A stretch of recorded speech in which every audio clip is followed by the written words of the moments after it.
aasaskii dunida iyo anigu dumar baan ahaa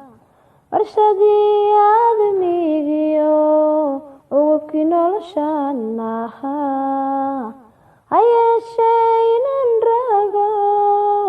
ergiya waxaan ahay daco eed baan ka tabanayaa uurkan ku qaaday iyo waxaan fal arami kulul uurkan ku qaaday iyo waxaan fal arami kulul dhibaatada kugu umulay horaadada ibo macaan anqaris waxaan kaga dhigay asluubta wanaagsan iyo anshaxa dhaqankiyo hiddaha akhlaaqda maxaan ku baray akhlaaqda maxaan